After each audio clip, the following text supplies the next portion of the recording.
Okay, welcome back to Quiet Please. Kira here alongside big-time broadcaster, on-course commentator Mel Reid. How was your week in Utah? Utah is sick, by the way. Your hiking pics looked cool. Oh my God, it's so amazing. Like really, really pretty. Yeah, it was cool. So I've always thought that my direction would be more on course and more kind of play-by-play, like a walker. And I absolutely loved it. It's not as easy as people make it look because you've got obviously people in the studio who are analyzing the shot as well, wherever they may be. And then you've got your producer. So it was, yeah, I had like a 10, 15 minute crash course and then kind of got thrown into the field, which I actually loved in a way because I like the uncomfortableness of it and because you just got to figure it out. I actually called on my girls. I called on Iona Stephen. Nice. So she helped me out a lot. Kate Cockrell, who obviously was there on site with me, who's been there for, 30 years. Legend. She gave me a lot of advice. And then after the first day, I felt like I did such a shit job.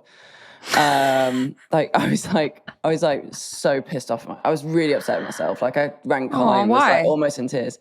I don't know, because I was like, I worked really hard to try and be really good. And then when you kind of put in the field, you have to just react. Yeah. And I just was struggling sometimes with timing of things. I don't know if it seemed like that and like, you kind of have to do it and then people can like pick up on your habits. So when people would throw it to me, I would say, yeah, which I would normally say anyway. So if you're like, blah, blah, blah, blah, and I go, yeah, she's got a 7. Yeah, you know what I mean?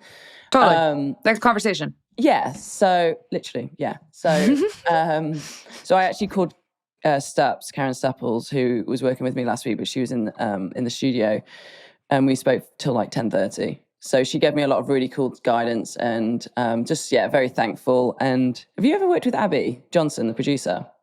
Yes, I work with Abby a ton on the road. She works on all of the NBC shows, like Valero, Valspar, US Open, and any show that NBC Sports carries on the PGA Tour. She's on those shows. She's amazing.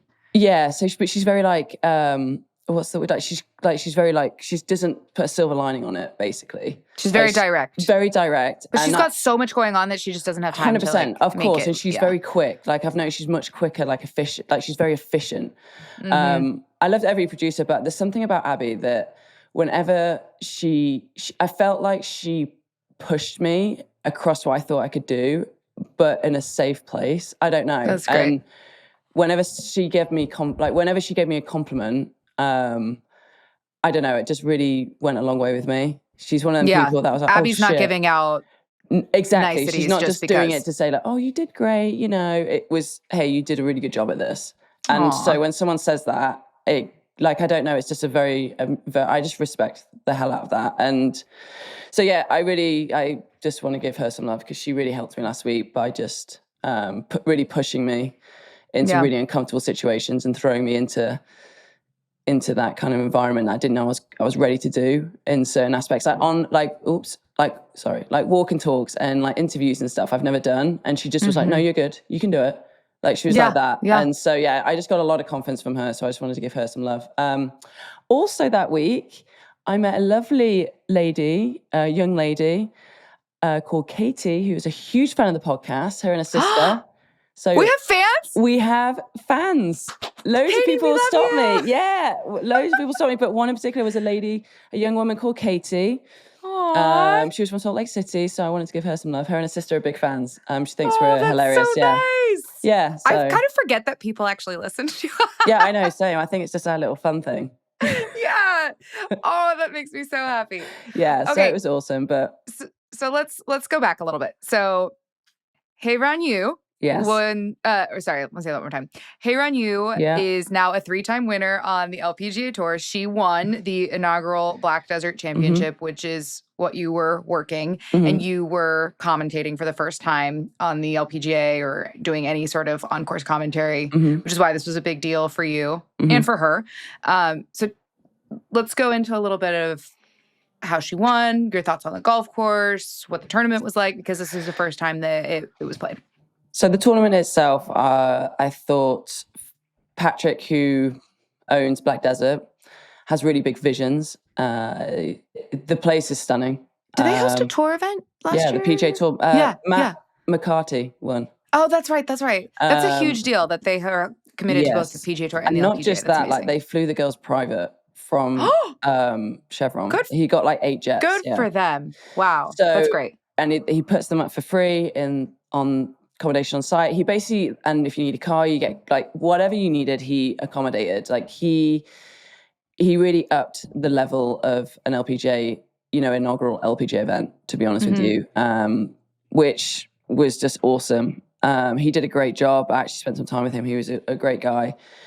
So yeah, I thought the actual setup of it, it's quite, so it's a really cool setting without getting too much into it. So it's got like lava, which you would never expect. You'd expect it more it's people say it's like Hawaii meets Sedona.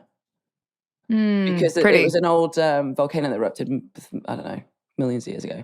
Yeah, not recently. Not like in the last week or so. So that would have been really not that I know of anyway. It wasn't on my weather forecast. No. So it is stunning, but it's quite tight. So it's quite difficult to get spectators there. It's the front. It's funky. There's no doubt about it. It is very funky. Like the front nine is quite funky, especially when the wind comes in. Like you've got to be very mindful because the lava is basically out of bounds. So within like a yard of the fairway, you're just out of bounds. The floor is lava. The floor is lava. I remember that. But look, it's one of them. I think it's a really good golf course. It's got a lot of potential. Yeah, and the condition of it was great. It's one of them golf courses that you kind of want to take your buddies on like a Friday afternoon and mess around on, but it was tricky. Fun. Like you could either Haydon or the leaders, you could really get it going, or you felt like, oh my God, this golf course is so tight. Like I don't know how I'm going to get this round in less than 80. I felt like that's how it was. You either shooting 65 or 85 kind of thing. Fun. Cool. Yeah. And how was your walk and talk with Charlie Hull? Fucking hell. I fucking love Charlie, honestly. I watched. I didn't watch all of what you did, obviously. And just by the way, you sounded great. You sounded like you've been doing it. But like little things like that, like you'll know, I didn't know. When you're interviewing, don't go across your arm with the mic. So like, that like feels a little awkward. Hold it in the other hand. Yeah. And then, Stubbs told me that afterwards, and I'm like, I didn't even think of that. I wouldn't even think of that. Yeah, but that's okay. You're going to have so many cracks at doing this. Yeah, well, we'll see. But she was great. The cool thing about this, she just come off 2 bogeys, and I just gave her a little look, and I was like, any chance? And she was like, yeah, geez, whatever. Yeah, what you need, mate. And then we're walking to the tee where I'm going to I'm going to let her hit the tee shot, and all she talked about was how to get a PB down, like her 5K down, how she was talking to me all about fitness. Like, it's an obsession. So, but that's great. That's the point of the walk and talk is, I want to know about her golf shot and analyzing this 130-yard shot, but I want to know about Charlie Hull off the golf course. That's exactly what the point of the walk and talk is to get exactly. Yeah. So she was awesome. I also did Ronnie in. She was great. Esther, she was great. Lindy Duncan was awesome. Ronnie and Esther finished runner-up. Yes, they did. By, what was it, 5 shots? Yeah. I don't know, but Ronnie's been playing great golf. She was also runner-up at Chevron. Speaking of Esther, so look, our very own Mel Reid is inspiring the youth. There was this quote from her. It said, during one of her post-round press conferences last week, she said, I was at a golf tournament in Germany watching her, Mel Reid, once, and she gave me a ball. That was where I really wanted to turn professional after that. So she's been an idol. It's pretty cool to have her out commentating on me. Esther, how do you say your last name? Henselite? Yeah. Yes. Okay. So our very own Mel Reid, inspiring the youth. Big deal. Well, I appreciate that. It's making me blush. But that's so nice, though, that she said that. It was really awesome. Like her fiance Reese told me that at Solheim, like I think it was Monday or Tuesday night. And I was like, I thought he was joking. I was like, come on, you bullshitting me. And he was like, no, I'm dead serious. And I was like, it moved me. Like I genuinely had a tear in my eye. You never know when you made a difference in somebody's life like that. And like my best mate, Brianne, was there. Brianne was just she's just a crier anyway. So she was like, oh my God, that's so amazing. So she was just like, she was gone. I was like, Bezzy, get away. My mum always said, always be nice to the people on the way up because you will always meet them on the way back down. So lesson for everybody to be kind to everyone. Yes. But yeah, that was very sweet of her. And she's a lovely young lady and a great golfer. So it was cool to watch her this weekend. Thank you. Proud of you. Thank you. But yeah, it was great. How was your week off? My week off has been great. I have a whole nother one off this week. And then I go to the PGA I go to the PGA Championship on Sunday. I spent my weekend with a bunch of friends up in Sonoma doing some wine country things, some hiking, which was very, very lovely. Kind of got off the grid for a bit. I've been talking to you a little bit about this, but I'm trying to recommit to my health right now because after the first 10 weeks that I did on the road of the year, I don't know if it's because I'm getting older or what, but I just was really, thanks, Mel. But I just was really, 33 going on 70 over here. I've really been struggling. So I've been doing my Pilates, as Mel Reid calls it. I joined a gym in my neighborhood. Yes, we had many voice notes about this. Many voice notes. I love that. I made appointments at a holistic doctor, naturopathy, something, to figure some things out. I don't know what they'll tell me. I made an appointment for some hormone testing. And I made appointments to find out if I have any food sensitivities. It's funny you say this. Me and Carly are talking about this. So can you send me some links? Because, is it just in San Francisco? All these places are in San Francisco. Okay, but even if it's just the same concept, I'll send you what it is. We literally have been talking about this for 2 weeks because I've done a food sensitivity test before, but I really want to get it dialed in because this is awful. This is an awful, I can't even admit this. I think I'm slightly allergic to wheat, which obviously means beer. Oh my God, that's like hell. The top 3 foods that you consume. And I can tell when I don't drink beer how much better I feel. Like if I drink wine instead of beer, but I still drink beer because it's just, I love it. But and I just risk it for a biscuit. But good for you, Kira. I need to do that as well. Hormones and all that stuff. It's good for you. Yeah, I just have been really not feeling great. And I also get, this is like now too much information, but I get like very, very bloated very easily from eating like, I don't know, like nothing. Like I eat what I think is really healthy and I just feel gross. So I must be eating something that I'm not necessarily I'm not dying. I'm not going into like anaphylactic shock, but maybe there's something about it that my gut health isn't approving. Yeah. Well, the food's so shit, isn't it? So, no offense, but it's shit over here. It really is. It really is. It could be something like... Go. Oh, sorry. Oh, gosh, go ahead. Go. No, I was just going to say a boring story about red peppers. Go. No. I want to hear it. I'm slightly allergic to like red pepper. I have a food sensitivity to just red peppers. Oh, that's interesting. I hate red peppers, so... Do you? Yeah, gross. How can you hate them? They don't taste anything. I hate the texture, the smell. Oh, God. You a texture person? It's a nightshade thing. Ugh. I hate eggplant. Ugh. Really? Yeah. Gross. Licorice. Fennel. I love everything. I don't know what's wrong with it. There's nothing that I don't eat. Well, I mean, it's only that little small category. Olives, as we've talked about. I hate olives. Do you like pickles? I love... Mel, that's like half of my personality. Okay. Sorry. There's some spicy dill pickle chips that you should... Do you like... Love that. So good. But my new appointment is probably going to tell me that I have a food sensitivity to that. Yeah. No, the reason I got excited was because when you said that the food in America is shit is because Andrew and I kind of half spontaneously are planning a trip to London in June. Oh, we decided over the weekend. So we're going to have to... Well, maybe on another episode, we'll talk about some of your London recs. Yeah, for sure. But we're going to... How long are you going for? We're going to go for like 5 days at the end of June. Oh, sick. Lovely. Yeah. Very nice. Because so he I love cities. Like, I love New York City. If I could live anywhere in the world, it would be New York City. He hates New York City. He isn't very impressed with most cities. But last summer we went to London, and he was like, wow, blown away. And he suggested that we go on another trip. So we went over the holidays, and it was the most amazing thing. And then he suggested again.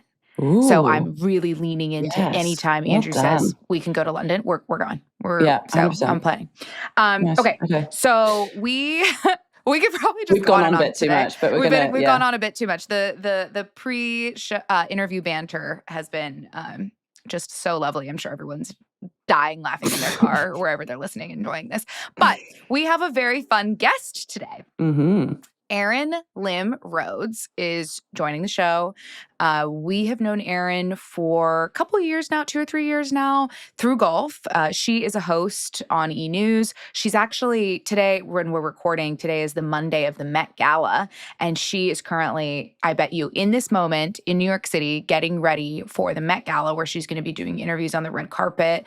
And she is she does Coachella, she does movie premieres, she does press junkets. She is so talented. So she tells us all about her journey. But we met her through golf, through the 8 a.m. Invitational, which has been something that we've been talking about for like the last 2 weeks on the pod. I've been on a golf trip with her, and now she's also Mel's personal stylist. So we love Erin. We love Erin. She definitely, you'll hear on the pod, but she definitely helps me with my styling. And she did a whole Pinterest board for me, and I gave her some swing tips. So the love is very mutual, and she's a great guest, and she's really fun to talk to. And she's generally, if I need style advice, I will text Erin now. So yes, love you, Erin. Same. So I hope everybody enjoys our chat with Erin, and we will see you next week.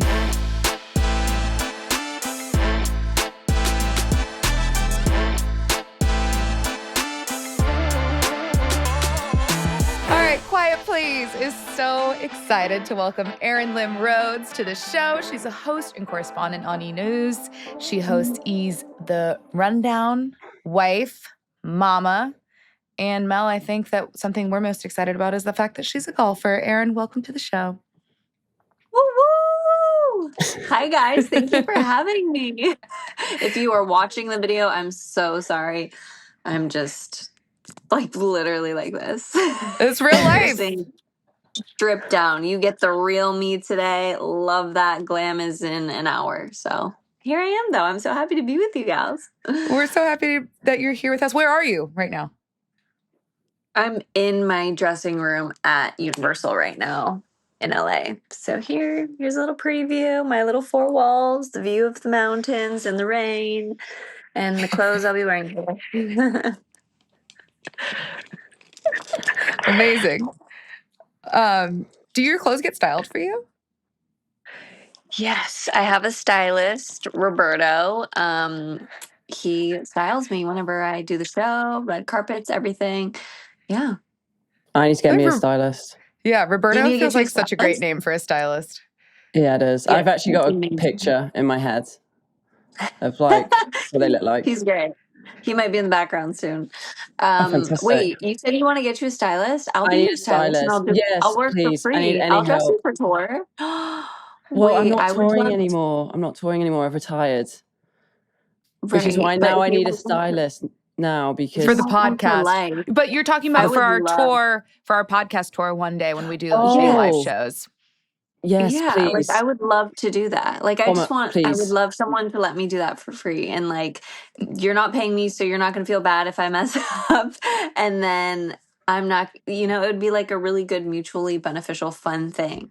Honestly, I need a stylist immediately. Please. Text me your ideal looks and vibes, and then like we can go from there. I do this for my girlfriends whenever they're about to go on a date night. It's so fun. Okay, well, no casual offers, Erin. We will be following up. I will absolutely do it. Like I relish the opportunity to do that. Okay, amazing, great. Amazing. Okay, yeah, I'm definitely going to do that. I don't even know what my style is, but I'll have a look and I'll do some research. Erin will figure it out for you. Yeah, just not girly. Okay, yeah, no, totally. I get it. Girly. Okay, no, I know, but I don't know. Tomboy chic is my favorite thing ever. That's like my favorite style. Erin loves like a chic cargo pant and a hoodie and like cool glasses. Because Erin's husband is like the style king. Because isn't your husband, he really Erin, is. a creative director? Yes, he's a creative director. He has like really good taste and like just an own passion and interest for fashion and a clothing line. So he styles me whenever I like play in a golf tournament, or if I want to have like a really fun style, he and I work together. You do look pretty swag on the golf course. I feel like I've said that about Kira, and now you're in the same category, I must say. You do look very just stylish. I can't even think. See, I'm not even in the fashion world. I can't even think of a really cool word. You just bring your own describe personality you. to it. You completely reimagine what golf attire is. Oh, it's nothing crazy, but thank you for saying that. I like to have fun out there. So let's back up and get straight into how your golf life came to be, and then we can talk about how you reimagine your fashion on the golf course, because you make it so cool and so attainable and so, in my mind, something that people want to be able to do themselves. So how did you first come to be able to pick up a golf club? Okay, if we're going from the very beginning, in high school, I used to play competitive soccer, and then I quit, and my father was like so mad because that was my ticket to college and everything, but really like I wasn't good enough to get a D1 scholarship. But I played at a high level, and my high school won championships every year. We got rings and the whole thing. So I quit. I was burnt out. And then to pacify him, I randomly joined the girls' golf team, because there was like essentially 3 girls on the girls' golf team, and they were begging for people to join. And the athletic director was like a assistant soccer coach or like a teacher of mine. And he's like, "What are you going to do with your life now that you're not playing soccer?" He's like, "You need to get out there on the golf course." And I was like, I do, because then I could skip 5th and 6th period because of these tournaments. I do need to get out there. So then I essentially joined the golf team in high school. It was like really bad. I got most improved because no one else could improve. So I think I became captain my senior year, but I was trash. And after high school, I never played again. And cut to here and there throughout my adult life, I'm going on the range, and I'll occasionally post it on social media, because that's what you do when you get out on the driving range. You post on social media and let everyone know, look at me. So then Hallie Ledbetter, a mutual friend of ours, Hallie Ledbetter sees this, and then she and Michelle, we have a podcast, and in 2014, no, not 2014, 2024, they invited me to be on their podcast. I was going to say, wow, it's been a long time. I know, right? I've been playing for 11 years. She's a pro. In 2024, 2 years ago. No, God, 2023. I don't even know. 2 years ago. I think it was 2023. Because that would have been the year of the 8 a.m. when I met you. 2023. Okay. So 2 years ago, I get invited to go on their podcast because they think I'm a golf girly. And really, in reality, I hadn't golfed since forever. And I kind of embellished my story on their pod, and I had spoken about this recently. I'm looking back, I'm like, whoa, I totally lied. And I was like, yeah, I'm really good at chipping and whatever. And then I don't know why. Chipping's so I was nervous. I was nervous in front of Michelle. Okay. And I was like, yeah, I'm really good. You're like, yeah, my short game's great.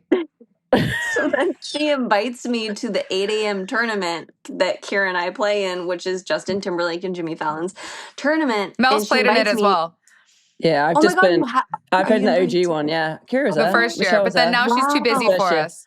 I'm too busy. I know, it sucks because it was one of my favorite weeks. It actually was I tried to blag it. Sorry, I'm just adding to the story. I tried to convince my wife that it was our honeymoon because it was the week after our wedding.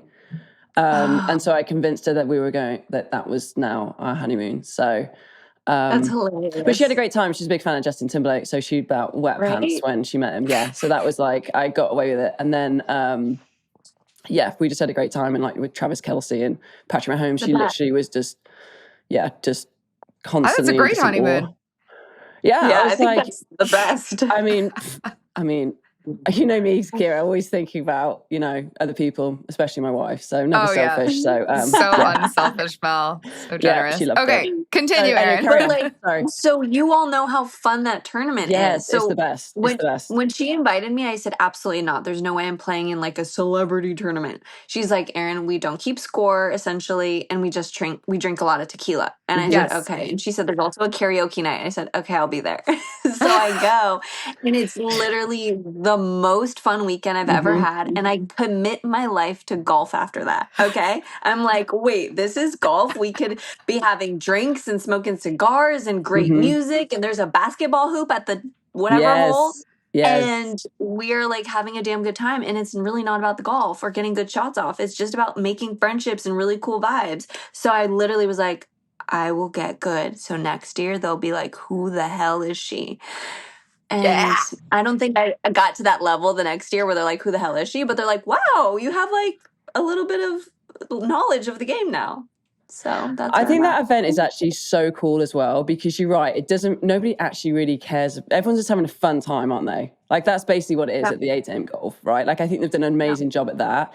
And like, the celebrity status there is so high, and everyone is like badass. Yeah, Erin Lim, Kira, Dixon, Mel, Reid. Like, exactly. Well, it's just, but nobody cares. I don't know how they got all of us. Like, everyone's just having a laugh and like getting on, and it's like you've known each other for years. It's kind of a weird like setting. I was like, oh, there's Jimmy Fallon. Like, didn't think anything of it. You know what I mean? But if I saw him down the street, I would think, whoa, that's Jimmy Fallon.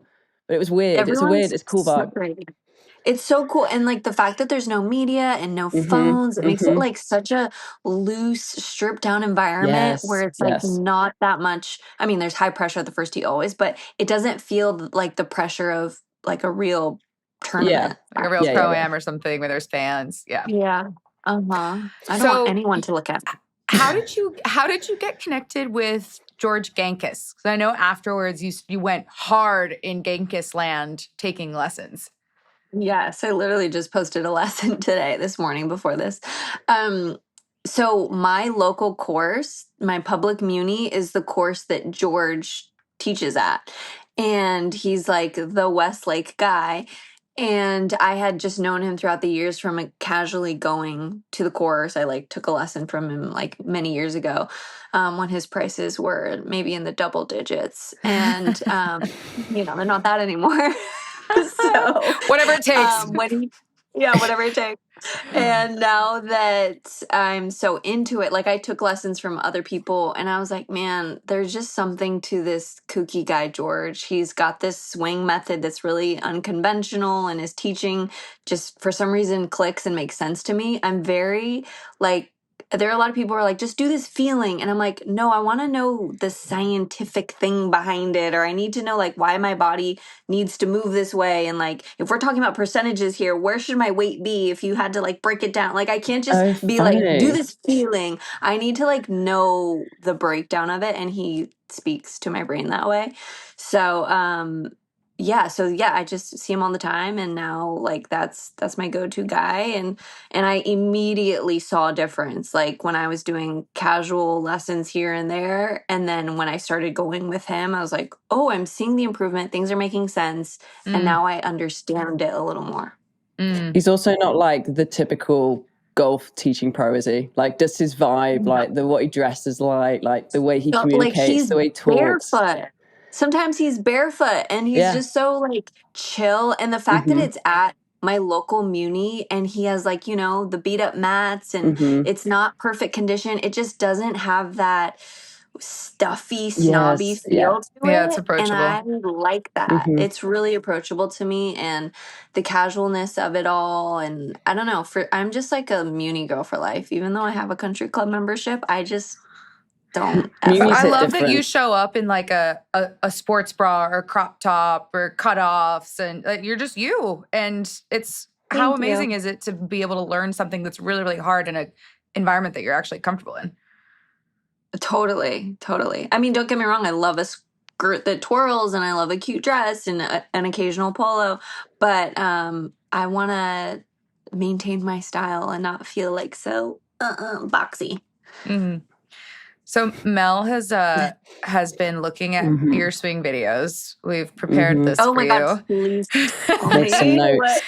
She's got notes. So oh my God, please give me all the notes. She's been looking at your progression, and per Mel, things are looking up. Things are looking up, girl. So first of all, big fan of George. I actually love like what I know we were just saying about how he is and stuff. I love how like raw he is and like authentic and like grounded he is. And I also like love how his technique stuff as well. So big fan of George, just giving George a bit of a big up there, shout out. So I've noticed a couple things. Your position at the top is much better. Like it's nowhere near across the line. And the structure at the top is the structure of it is a lot more, what's the word? Solid, I guess. Like instead of it flopping around everywhere, like loosey-goosey everywhere, your structure at the top is much improved. So it's way easier to deliver it on the correct plane on the way down. And your putting as well, I must say, Erin, much better. It's not like 65 feet this way and then 65 feet that way. It's like actually looks like a decent putting stroke now. So I'm very proud of you. George is doing some good work with you. But yeah, you look at massive improvements. My putting changed in like literally a week ago. Like I was still going so hard at it, so fast. And he's like, have a little rhythm, like a little 1, 2, 1. And I was like, oh, I think I get it now. And I changed my putter. I was a blade person for a while, and that thing just came out hot. Yeah. And now I stole my husband's mallet because those things are collecting dust. And I'm like, okay, this works for me. Yeah. And it's much easier to keep the mallet square as well than it does a blade poke. A blade poke, use a mallet kind too. Of have it toe heavy. Do you? Yeah. I can't be doing a blade. That's not for me. Yeah. But I know the word I was looking for. Stable. Sorry, I've just thought of it. The structure at the top was stable. Sorry, I've just thought of it. Oh, it's stable. Okay. No, but I still like sometimes when momentum is I'm catching momentum, it'll like go across the line a little bit. So like I'm trying to get that. Are we getting technical here? Is that okay? Let's do it. This is a golf podcast. You know when you're trying to get a full turn, like full turn, but like also not have it across the line, like, and my arm just like I don't do enough yoga for this game. It feels like you don't realize what muscles you use in golf. It's kind of crazy. It's so nuts, crazy. isn't it? Like even if I have like a week off and I go and hit balls, I'll be sore. Whereas like I don't get sore at all when I'm obviously hitting. When I was playing like 8 hours of balls, but no, honestly, it's good. He's doing some good work with you. Honestly, it's definitely much improved. So, and it's fun when you improve quite quick, doesn't it? Like I feel at your level, like you can improve quite quickly without, you know what I mean, just putting a little bit of effort, and that I think gives you like the energy and the bug to keep going. Totally. And the drive, because you can see improvements pretty quickly in progress, and it's fun, isn't it? It's so fun. It's like this euphoric feeling when you hit the ball correctly. Yeah. It's a high I can't explain. As you know, you guys know. That's why we're in it. That's why we're addicted. That's why we're all But my here, friends who don't play don't get it. They're No. like, oh, I don't, it's hard. I'm like, it is hard, but it's so satisfying. I have one more question on the Gankas thing, and we can move on. But when they're like crouched down behind you, what is that ideology behind that? You know, everyone is like, why are there so many men on you? I mean, I wasn't going to say it like that, but yeah.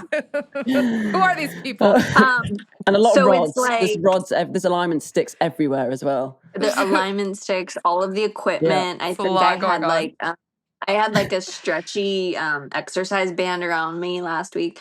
So for me, what I know that the guy Johnny behind me is doing, he's like helping me rotate my hips because I don't do it. I don't get it. And he does this for everyone, girls and guys alike and all ages, whatever.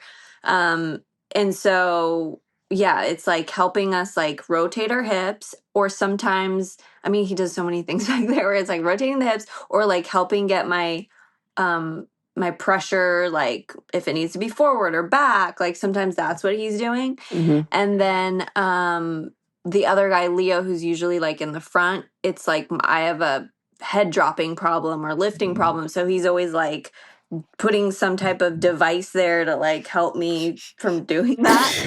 And I like don't even think about them there. They just like kind of help my body do that. And then like after so many reps, I get the feel, and then I'm like able to to do that. So yeah, I think it's just like helping your body's mobility and movability. Yeah, I don't know. I mean, yeah, they're just moving you for a movement pattern, right? So that you can, oh, actually, I thought I was doing it. So this is a funny thing about golf. Whatever you think, you can exaggerate it by tenfold. Yeah.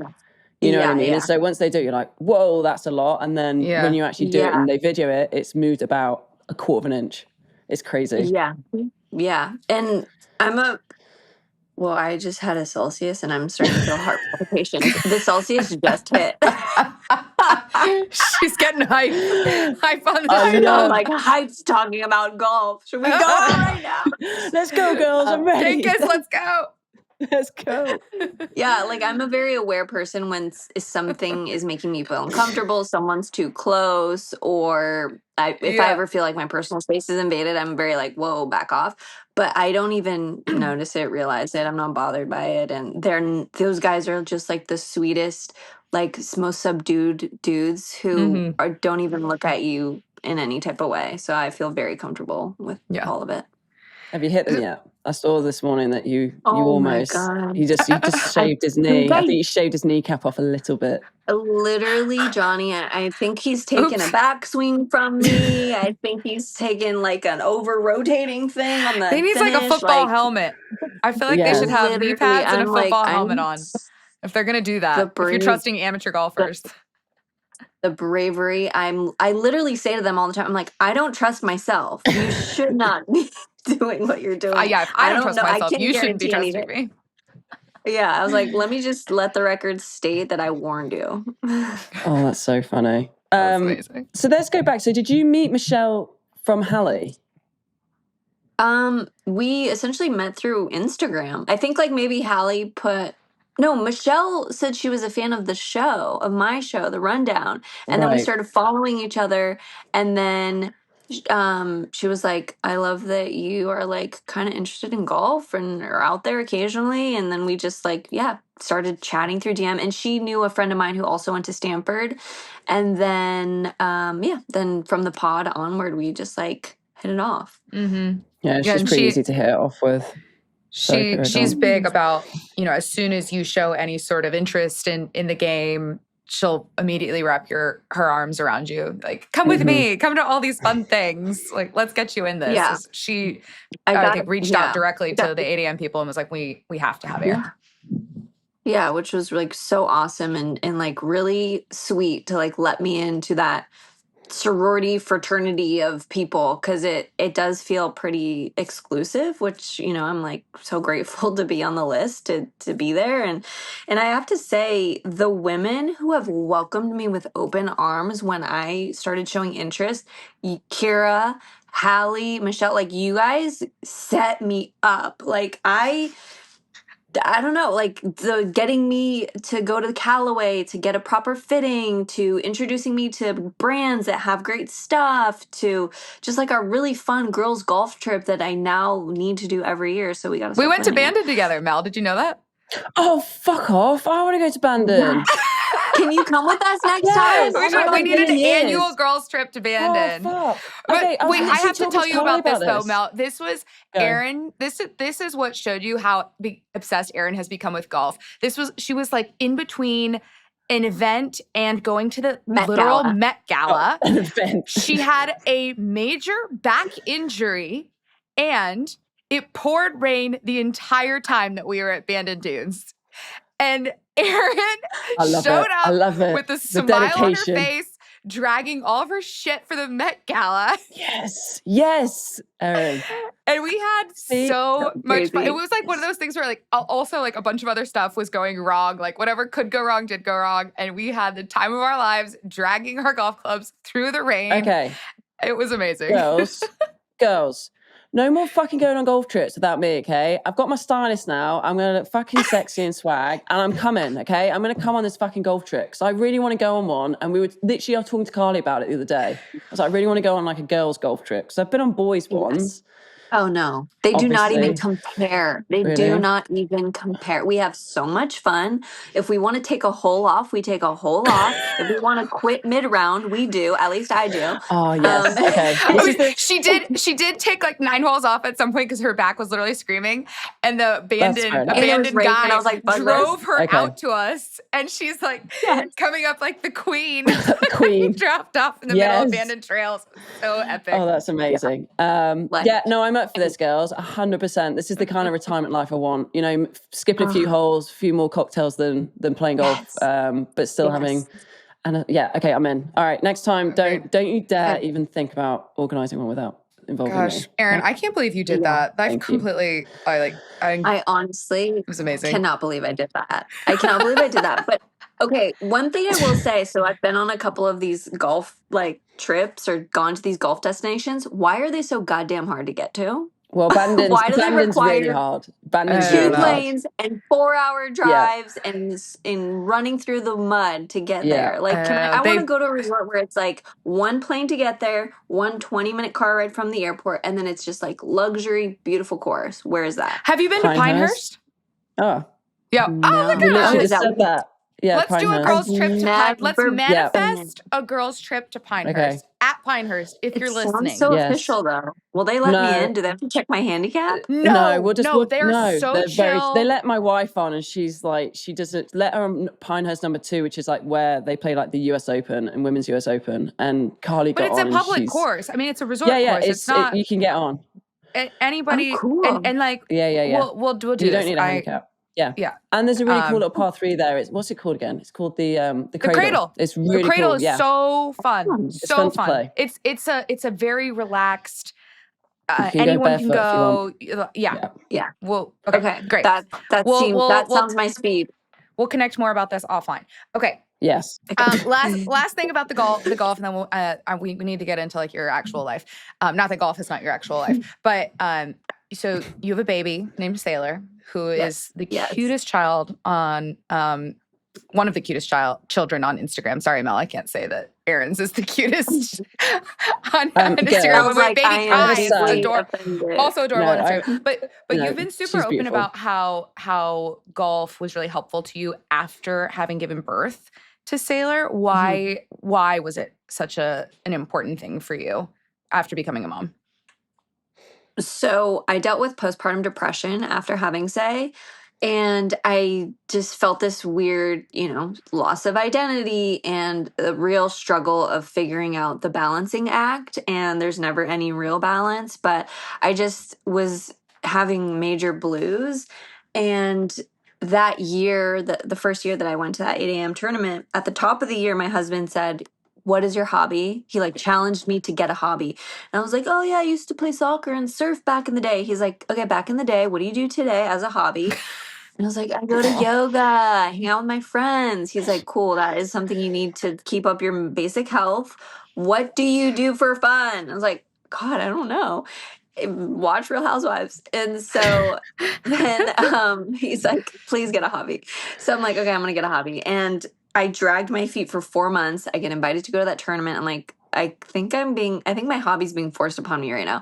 And then I fall in love with golf. And then I just lean in so hardcore with, the lessons and getting cute fits and outfits for it.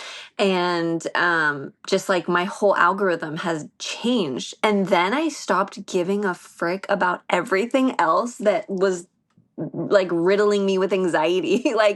I don't know. I think I put too much thought into so many other things and trying to be the perfect mother and, being really hard on myself if I couldn't figure it out. And then I was like, all of that just dissipated. And then all I cared about was getting my swing plane right. And so I think and then when you're out on the course, as you guys know, being around nature and breathing in that fresh oxygen. And like I said, everything about it can be so euphoric when you get into this rhythm and good vibes. And I would go out there by myself. I'm not the person that needs to have a special tea time or a special party or need to go with anyone. I walk up there. I'm like, "I'm walking on. Do you have availability?" And I would get partnered with, the local 60 to 80-year-old men. And it was the best time. And just being like cut off from everything else that I do. It just, man, it fed me in so many ways. And I would get to do that between like knocking off work and then before picking up Sailor from school. So I had this period of just me time. And that is such a gift, such a privilege. And I'm just so grateful that I carve out those moments, because otherwise what I was doing before is I'd get off work, sit through traffic, go home, and then just say, all right, I'm bored, so I'm kind of snacking. I'll get a snack, and then I'll watch a show, and maybe I'll take a nap, and then I'll get Sailor. And then that gets so monotonous. And just, I could see, looking back, I could see why I had this brain fog and this slump. And then I would trip about weird things, too. Like, what am I going to pick a fight with Joshua about today? Like, now I'm like, I don't even care where you are, if you text me back, and if you even called me back. Like, sometimes I'd be like, you called me, what were you doing for the last 5 minutes? You didn't call me back. And now I'm like, literally, do not call me. I'm busy. I'm busy getting fresh oxygen and looking cute. Yeah. Playing around a golf with 60-year-old men. Yeah, my 8-year-old busy. Yeah, like Alan and I are having a great time, and he just offered me a beer. So see ya, Joshua.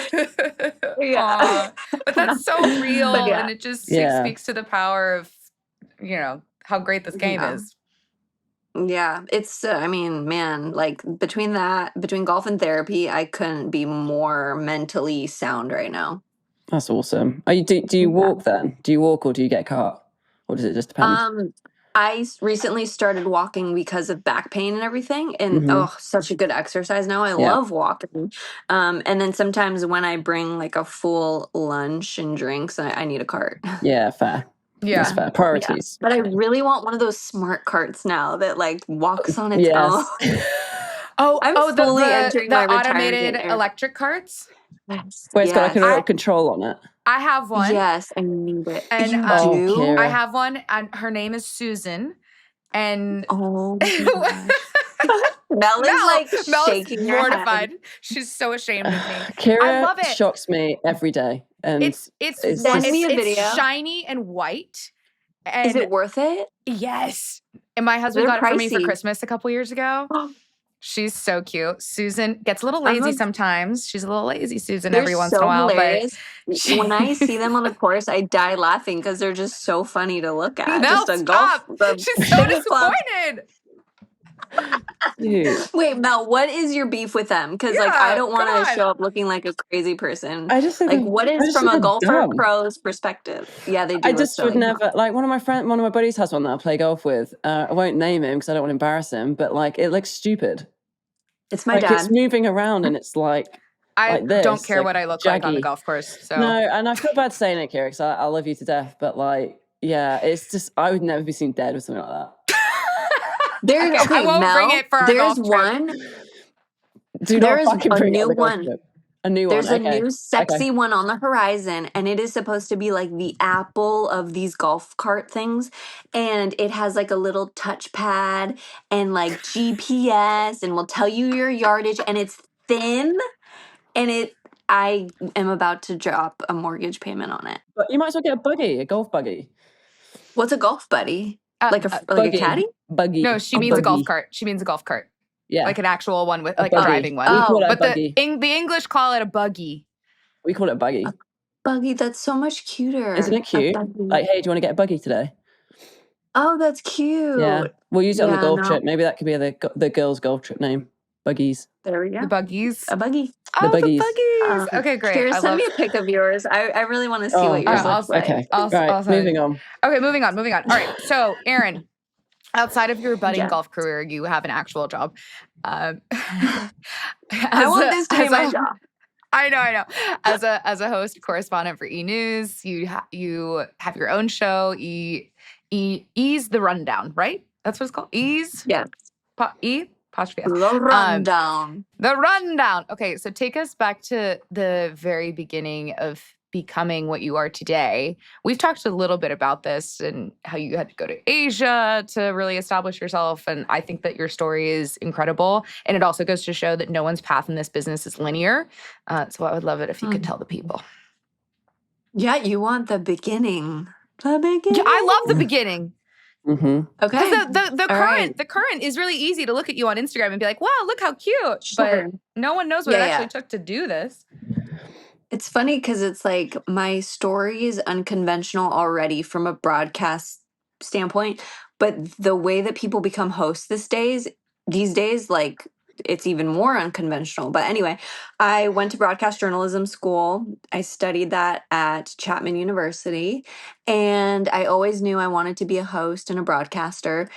And my senior year, I was torn between going to Billings, Montana to become a local news correspondent, because that's usually how it goes. You right out of school, you go to a very small local news market. And so I was either going to go there or Singapore. And Singapore came into the picture because during my senior year of college, I went and shot a documentary in Singapore because I was doing like a documentary program as well. And I learned about Southeast Asia. I'm half Filipino, so I just felt like, oh, okay, this is cool. These are my people. I belong here. And when I was in Singapore, everyone was asking me what I planned to do once I graduated. And I was like, well, I guess I'm going to Montana. And they're like, wait, you should be a host out here in Southeast Asia. You are half Asian. You have the look that they're looking for out here, which is like Pan Asian, Eurasian, anything half Asian. And so I was like, oh, okay, maybe this could be a thing. And then I started sending cold emails to agencies, producers, directors, anyone I knew who was in the business, friends that I had met while doing my documentary. I was like, please, here's my reel, here's my headshots, my bio, everything. And then after I was done doing the documentary, I went back home, like awaiting my graduation day and having so much anxiety. And then I was like sitting in my commencement speech, checking emails like a real businesswoman does. And I get an email from someone who I randomly emailed. And he was like the Ryan Seacrest of Asia, Ollie Pettigrew. He's such a big part of my career journey and why I went. But he was the biggest host out in Southeast Asia, based in Singapore. And he was like, I'm in LA. Let's meet up and talk about what it is you're trying to do. And I said, great, let's meet up. I'm in LA. And I bought him lunch, fresh college grad, bought him lunch. He'll never forget it. He's like, wow. I can't believe he let you buy lunch. Everyone says that, but I was that person that like went, I'm going to the bathroom, and I go pay, and you don't really have a choice. But I just wanted to like leave a good impression. And in college, I was just so business minded. I had business cards and everything, a whole website before my senior year. So I meet with him, and he said, look, I'm moving back to LA, or I'm moving to LA for the first time to start my career out here. I will give you all of my connections in Singapore. I will open those doors for you. It's now about what you do in those doors, in those rooms.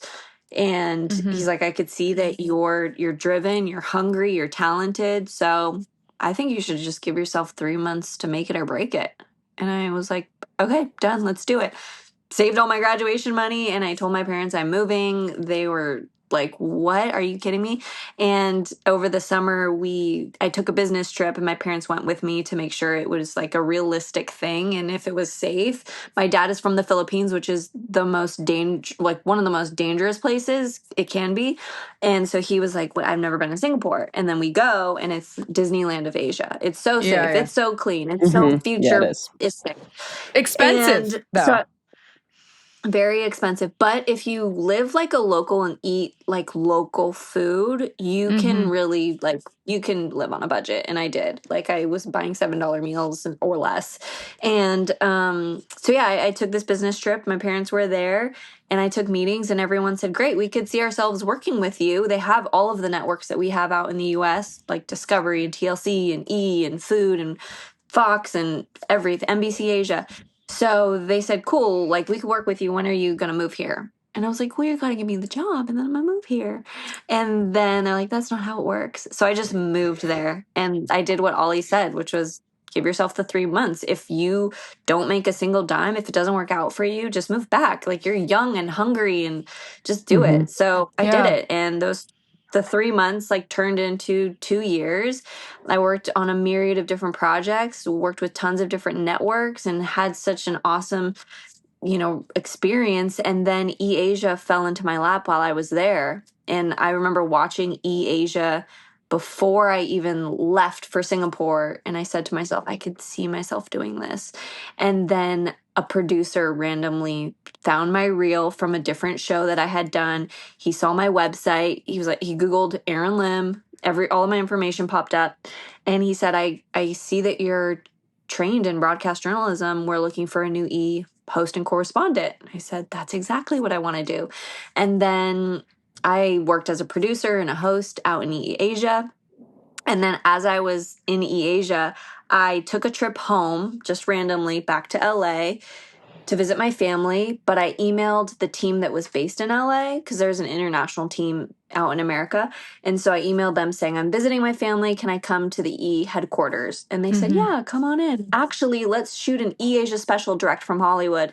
And as I was shooting that eAsia special that I had manifested, then a casting and talent person saw me in the studio in real time as I was shooting this special that was for Asia.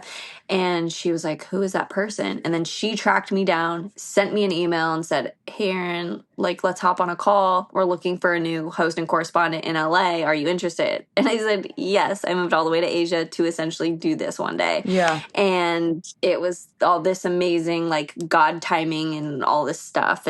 And so I, took those meetings, and then they ended up hiring me, and I left Singapore all to get back to LA. Yeah. That's the too long. What is it called? TLDR? Too long didn't read. The long and the short of it. I don't know. You're the cool person on social that knows all of the acronyms for things. Weird acronyms that the kids are using. But anyway, that's the long story. So when you're doing the rundown, this is, I'm just quite intrigued. Are you doing the research yourself? Are you figuring out what stories you're going to talk about, or does someone kind of give you a guideline? It's a mix. I have my producers and my team, and we're all talking about the stories that are trending and what we're interested in, what I'm interested in. And then we just kind of create a list of, okay, these are the hot topics. This is what our audience likes. And then we kind of just go from there. Yeah, it's collaborative. Have you ever got in trouble for saying something? Yes. So, I think that your story is so amazing because everyone always asks, I get that question a lot too, of how do I get your job? And you're kind of it's a very unique journey for each person, but you have to be willing to grind and to put yourself in really uncomfortable settings and to send cold emails and to show up not knowing anybody, putting yourself into those rooms. Yeah. It can be really scary. Totally. And I think, it's just, I wasn't going to stop at anything until I got to exactly where I wanted to be. And I think that, I don't know, I think a lot of people do have that grit, but sometimes people have this mental block, they get in their own way. And on the days when I wasn't working or I was in between projects because I wasn't a full-time person for a long time, I took those days to send more cold emails and to, Instagram wasn't that big back then, so I couldn't really leverage it. But, if it was a DM or trying to get in contact with someone who I knew was a producer, I'm just always sending those things out. And even when I get complacent in present time, like today, I'll do that same thing. If I want to work with a certain brand or if I want to work on, I don't know, a different project, I'm constantly keeping myself busy, putting things into place for the future.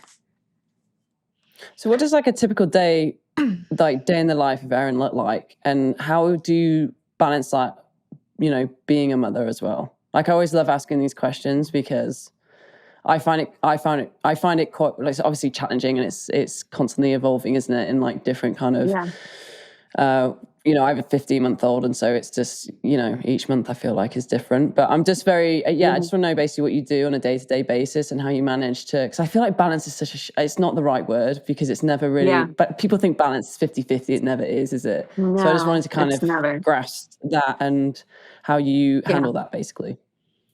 Yeah, I would say it's I am giving myself nearly 100% to the one thing that I'm doing in that moment. So I'm here at work, They have 100% of me. That means I'm not being a partner right now. I'm not being a mom right now in this moment. I'm just solely focused here. And Shonda Rhimes has this amazing commencement speech where she talks about if you're like thriving in one area, you're inevitably failing in the other. And maybe failing is a really strong word, but the moments when I'm a career woman, I'm missing a dance recital, or I'm missing the pickup or the bedtime. And so, yeah, the balance doesn't exist, but I like to have this mentality of, okay, I can have it all, or I can have whatever it is that I want, but I can't have it all at once. And I'm so grateful for having a supportive partner where it's like, hey, I can't do the drop off today. So because I got to be in early, and I have a podcast that I'm doing, and then I have my show that I have to shoot, and then I have an interview, and I think I could pick up Sailor, but if I can't, are you available? And it's like, we have this really good like dance that he and I do. And because all of my days are totally different. Like today, like I said, like I'm in a little bit early so I could shoot the pod with you, and then I'm shooting my show, and then we'll do like social pieces and then an interview. And then tomorrow I have an interview late in the afternoon, so I get to come in a little bit later. But that also means like I'm not going to pick up Sailor from school. So then I'm going to get home a little bit later, probably after dinner. Yeah, no, I'm just so lucky to have a supportive partner that allows me to do what it is that I want to do, and I support him the same way. Sometimes I feel kind of guilty because I feel like I'm constantly leaning on him, where I'm like, I can't do the drop off at school today, and I can't do the pickup today because I do have a stacked day where it is an interview, and then it's my regular show, and then it's the social pieces that we have to do, and then it's another late night interview, or it's a late night carpet. So every day is a little bit different, but I am the person that I do like to make up for it the next day, where I'm like, okay, I was a career woman on Monday doing all the things, and I missed every aspect of home. But on Tuesday, we're going to Disneyland. And maybe that's my toxic mom guilt. But I like to make up and make it count after. Yeah, I feel you on that as well. I think because a lot of my stuff, like I'll get up early and I'll have to do stuff, and then I have like speaking engagements at night and stuff. And so I'm like, Carly, I'm so sorry. Like, I know you've had Kai all day. Like, she works remote, so like she can take him to do drop off and like pick him up. And I feel like, I'm the exact same. I'm like, oh shit, I feel like a bit guilty today because I've not only like, I feel like mum guilt and I feel wife guilt, and then I'm like, I actually really like smashed my career side of stuff, and I'm like, I got you tomorrow, or I'll try and like maneuver things around a little bit. So I'll like, or not even the next day, like later on I was like, hey, I got you, like I'm going to try and maneuver this so like I can pick up a bit more of the slack that you've just had to pick up for me. But you're right. And I think that women, especially women and men, I guess, especially that are trying to pursue a career in whatever they're doing and trying to be the best partner, best mother and all this stuff, they really do have to be 100% present in what they do. And I also think that they have to have an unbelievably supportive partner. I think that's like the biggest thing ever. Like, it's crazy how, like, I'm so thankful that Carly's just like a cool person with what I'm doing, you know? It's so true. It's like, I remember someone saying before I had kids, before I was married, make sure you make the smartest decision. Whoever you're going to have kids with, you have to know that that is going to be your ride or freaking die. Yeah. And I feel so blessed by Joshua and like the way that we get through the madness. Yeah. I mean, even with you, Kira, I mean, you travel so much. I mean, you travel more than me. You travel way more than I am at the minute. And like, I just feel like Andrew's just totally obviously he's supportive, but he's just a cool guy. He's accepting, and he's like, no, girl, you go do your career, I got you, you know. I don't know what it would be like if we had kids thrown in the mix, and one day we will figure that out. But he's very much okay, go live your dream, see you when you get home, love ya. That awesome. Is actually seriously so cool, because I know a lot of men that would be like, get your butt back home, miss. Yeah, especially in the world that we work in, and it's a male-dominated field, it's a male-dominated sport, all of that. So yeah, we're some very lucky ladies. Yeah. The buggy crew is very blessed. The buggy crew is very lucky. Erin, you mentioned the late night carpets that you do. That is a completely separate world from the rundown, right? That's like an extra set of responsibilities that you have. In a way, yes. Like sometimes the carpets that I cover will air on the rundown, and sometimes they'll air exclusively on the network for E. Yeah, it's kind of like my job is so 360. It's like I do my in-studio show, I'll do field shoots, I'll do a carpet, I'll do award season. So yeah. Oh, so how was your award season? Which just wrapped up recently. It was actually pretty chill. Yeah, it was pretty chill. Watched all those films and shows and thoughts on the movies. Why do they have to be so melancholy and dramatic and sad? Like, give me fun. Give me, I don't know, inspirational. Some of them were kind of inspirational, but a lot of them were just sad. So I'm kind of happy it's over. I can't believe Wicked didn't win anything. I'm sorry. Go on, Kira. Kira. Whatever Kira can bring Wicked into the mix. You guys just had Alphaba. And Mel, I can't believe you just recently watched Wicked, but I'm glad for you. But I'm adding you. Oh my God, Wicked. It's like literally the biggest tragedy in cinematic history that like John Chu wasn't even nominated for director. I'm literally protesting and rioting in the streets still. Maybe they'll save it for. Sorry, Mel. This has turned into a Wicked interview. Perfect. No, my dream come true. This happens every episode. Please, girls, just carry on. I'll just sit in the background. It's the Wicked corner. This is my theory. I'll be back in 3 minutes. Okay, yeah, go to a bathroom break. So my theory is that they'll get nominated and win everything at the second movie because they didn't want to have it all happen on the first. So the second movie they'll pick up all the awards that they were due. Right, Mel? I'm so mad at the Academy. Yeah, I agree with Kira. I'll leave it at that because I know you're Wicked out, but yeah, no. Also cannot.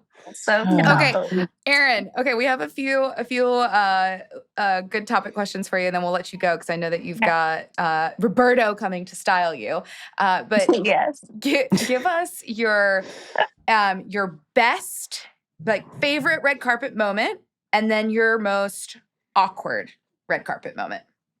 Mm-hmm. Like best story, like the thing that you look back at and you're like, wow, I crushed that, or wow, that was an amazing interaction with this person. Well, recent the most recent freshest thing that comes to mind, and you'll appreciate this, Kira, is Jeff Goldblum from talking about Wicked. He plays the wizard now. Plays the wizard. Wait, what was that? Tell us everything. Wicked. No, I've had so many fun moments, but for some reason, it's the thing that just is so fresh in my mind because Jeff Goldblum, also in Jurassic Park, Mel, okay? He's an icon beyond being the Wiz. He was just so lovely, and you know that iconic voice, and I made him do like ASMR for me. So anyway, we're done talking about Wicked. Jeff Goldblum, a recent iconic, super fun, I crushed it moment. And then most awkward.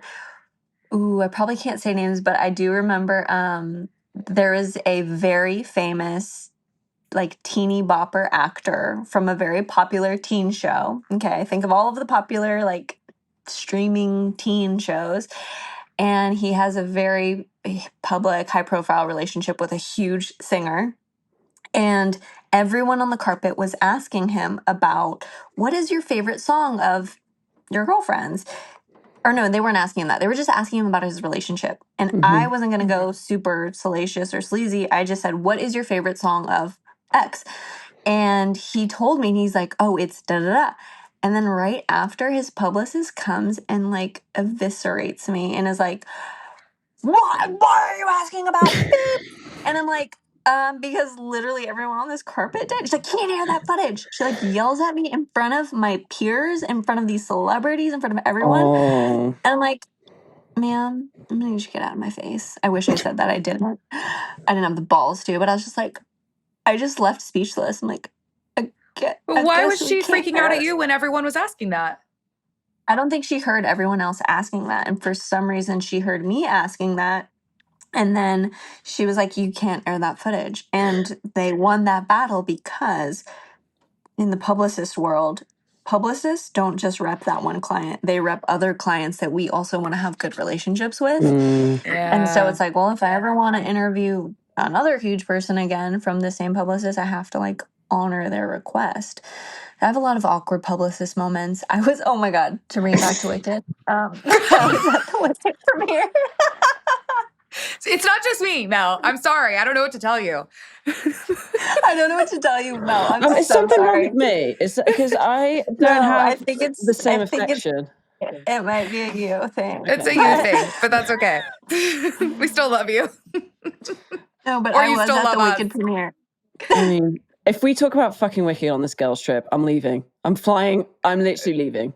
Well, hopefully part 2 isn't out by then because we'll be in a lot of trouble. Well, or we'll just do it secretly by ourselves. You can go drink in the pub, and Aaron and I will take a walk to get all of our thoughts out. I'll go. We'll be in the buggy together. We'll be in the Wicked buggy, and you can be in the machine. You can be in a buggy with Michelle or something.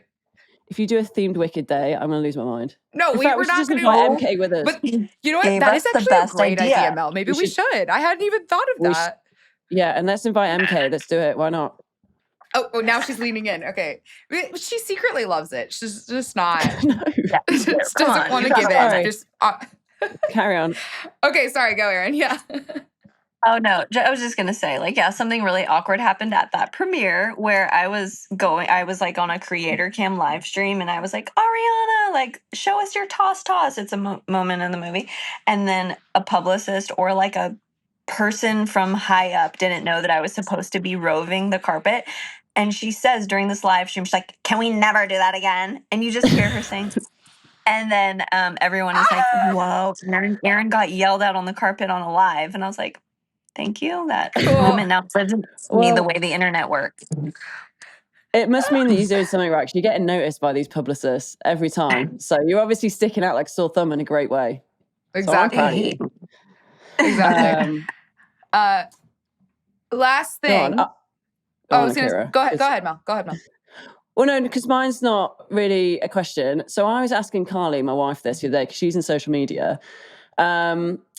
And this is probably showing my age ever so slightly, which I'm very embarrassed about. ASMR, is that like noises?